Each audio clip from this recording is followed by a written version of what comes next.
Assalamu alaikum and hello everyone. I am Dr. Samra Sultana from Jaipur, Rajasthan.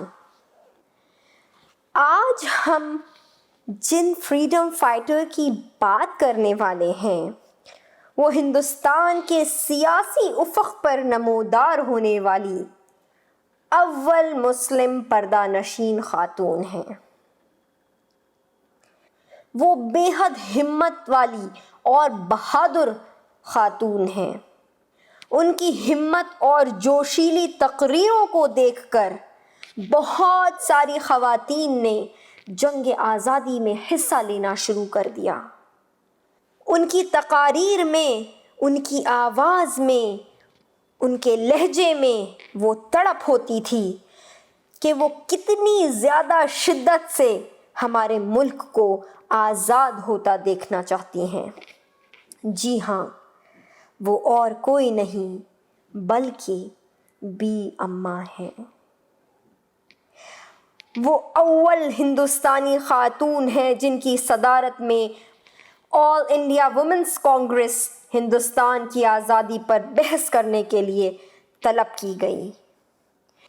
B अम्मा Ali brothers मौलाना शौकत अली जौहर और मौलाना मोहम्मद अली जौहर की वालिदा थीं। गांधी जी खुद को बी अम्मा का तीसरा बेटा कहते थे। उनका असल नाम अमानी बानो बेगम था।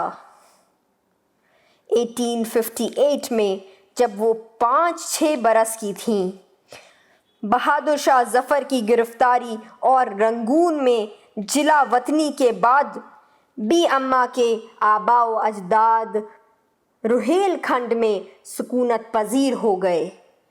बी अम्मा 18 साल की उम्र में बेवा हो गई थीं। मोहम्मद अली जौहर उस वक्त सिर्फ 2 साल के थे।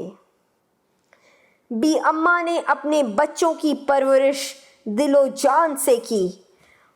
उन्हें वालिद की कमी महसूस नहीं होने दी। अंग्रेज़ों से नफ़रत का जज्बा उन्होंने बच्चों की घुट्टी में शामिल कर दिया। अली ब्रदर्स ने जंग आज़ादी में मुल्क की जो खिदमात अंजाम दी, हिंदुस्तान की तारीख़ उसकी गवाह है। एक ज़माना था कि मुल्क के तौलो अर्ज़ में यही आवाज़ गूंजा करती थी, बोली अम्मा मोहम्मद अली की, बोली अम्मा मोहम्मद अली की, जान बेटा खिलाफत पे दे दो, जान बेटा खिलाफत पे दे दो। बी अम्मा की सियासी ज़िंदगी का आगाज़ उस वक्त हुआ जब अली ब्रदर्स को कानून तहफ़्फ़ुज़ हिंद के तहत गिरफ़्तार किया गया। 1920 से 1922 तक खिलाफत तहरीक में हिस्सा लिया। गांधी जी बी अम्मा पर बहुत भरोसा करते थे। एक बार जेल जाते वक्त उन्होंने बी अम्मा को अपना कायम मकाम बनाया। उनकी गैर हाज़िरी में तमाम अहकामात बी अम्मा से हासिल किए जाते थे। 30 दिसंबर 1921 को अहमदाबाद में ऑल इंडिया वुमेन कांग्रेस की सदारती तकरीर हुई। ऑल इंडिया वुमेन कांग्रेस की सदारती तकरीर में उन्होंने कहा था कि ज़रूरत है कि हम अपने आसपास इत्तेहाद और इत्तेफाक पैदा करें। उसके बग़ैर हम मुल्क को आज़ाद नहीं करा सकते। 1922 में बी अम्मा ने शिमला की फैशनेबल ख़वातीन को कायल करके विलायती कपड़ों का बाइकॉट करने और खादी को अपनाने के लिए तैयार कर लिया था।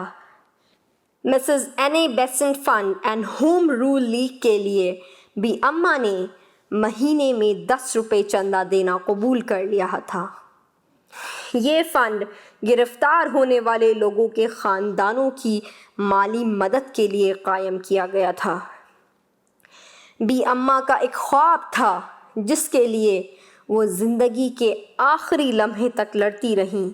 वो कहा करती थीं, मैंने लाल किले से अपना झंडा उतरते देखा है, میں نے لال قلعے سے اپنا جھنڈا اترتے دیکھا ہے.